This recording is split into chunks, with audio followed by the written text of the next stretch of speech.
দর্শক, আন্তর্জাতিক অপরাধ ট্রাইব্যুনাল প্রাঙ্গণে এই মুহূর্তে আছেন আমাদের সিনিয়র রিপোর্টার এসএম ফয়েজ। সরাসরি যাচ্ছি তার কাছে। ফয়েজ, ট্রাইব্যুনালের কার্যক্রম সম্পর্কে কি জানতে পেরেছেন আমাদের জানাবেন।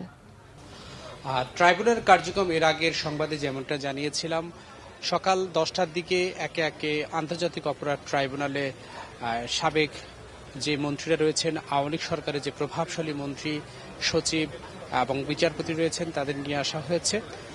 মোট 14 জনকে আনার কথা ছিল, আজকে 13 জনকে নিয়ে আসা হয়েছে।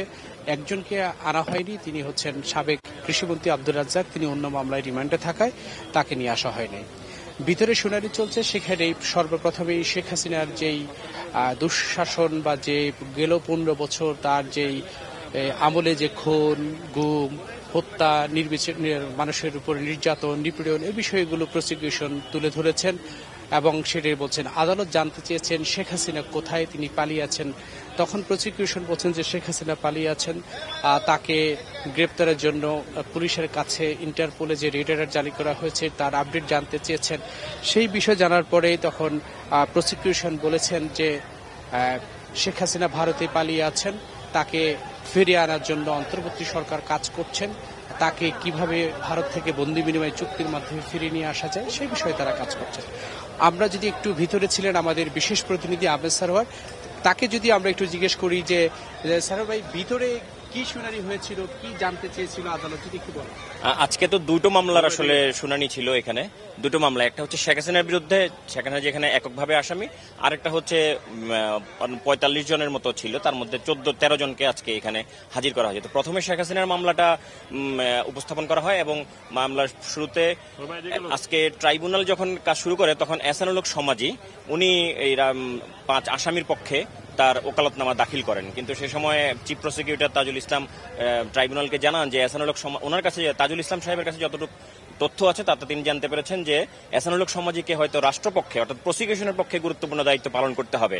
তো এখন যদি এহসানুল হক সমাজি এই দীপু 5 জন আইনজীবী আসামির পক্ষে, যদি সে 5 জন হচ্ছে আনিসুল হক, সালমানুর রহমান, কর্নেল ফারুক খান, তৌফিক ইলাহি এবং পলক, এই 5 জনের পক্ষে যদি উনি আজকে দাঁড়ান তাহলে হয়তো কনফ্লিক্ট অফ ইন্টারেস্ট হতে পারে। তখন এহসানুল হক সমাজি আবার বলল যে আমি আসলে এখনো পুরোপুরি অবগত নয়, তবে চিফ প্রসিকিউটর যেহেতু বলছেন যে আমাকে গুরুত্বপূর্ণ দেওয়া হবে, তো ঠিক আছে, আমার জুনিয়ররা মামলা কন্ট্যাক্ট করুক, আমি আর আজকে করলাম না।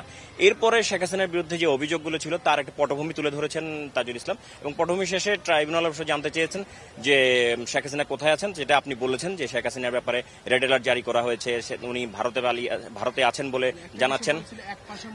হ্যাঁ, পরে ট্রাইব্যুনাল পক্ষ থেকে, প্রসিকিউশনের পক্ষ থেকে ট্রাইব্যুনালের কাছে শেখ হাসিনার তদন্ত শেষ করার জন্য 2 মাসের সময় চাওয়া হয়েছিল।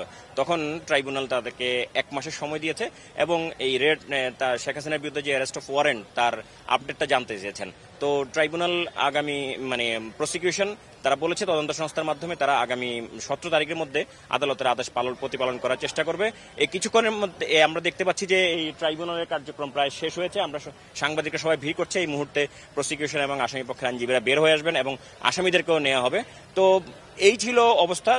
শেখ হাসিনার মামলার পরে দ্বিতীয় সেশনে এই যে আপনার যে বাকি 13 জন আসামি আছেন তাদের ব্যাপারে, সবার ব্যাপারে ইন্ডিভিজুয়ালি অভিযোগগুলো উপস্থাপন করেছেন প্রসিকিউশনের পক্ষ থেকে। যেমনটা আমাদের বিশেষ প্রতিনিধি আহমেদ সারোয়ার ভাই বিস্তারিত তুলে ধরেছেন, প্রথমে শেখ হাসিনার বিষয়ে জানতে চেয়েছেন, তিনি কেন কোথায় আছেন তার বিস্তারিত জানতে চেয়েছেন। তারপর পরেই যেই 13 জন আসামিকে রাখা হয়েছে সেই 13 জন আসামি, তাদের প্রত্যেকের সামনেই তাদের কি অপরাধ, তাদের যে পটভূমি, তাদের কর্মকাণ্ড সবকিছু তুলে ধরা হয়েছে। তাদের পক্ষেও আইনজীবী ছিলেন, যুক্তিতর্ক তুলে ধরা হয়েছে, তারা সেগুলো ধরেছেন। চিফ প্রসিকিউটর বলেছেন যে সব ধরনের আইনি প্রক্রিয়া শেষেই সবকিছু তারা আদালতে উপস্থাপন করবেন এবং তাদেরকে কিভাবে সময় দেওয়া যায় সেই বিষয়গুলো তারা তুলে ধরেন। এই ছিল আমাদের কাছে আদালত পড়ার এখনকার সবশেষ তথ্য। কিছুক্ষণের মধ্যেই ব্রিফ করবেন চিফ প্রসিকিউটর। আমরা সেখানে চলে যাচ্ছি, তারপরেই আমরা বাংলা ভিশনের দর্শকদেরকে বিস্তারিত জানাতে পারবো। ফয়েজ, আপনাকে ধন্যবাদ।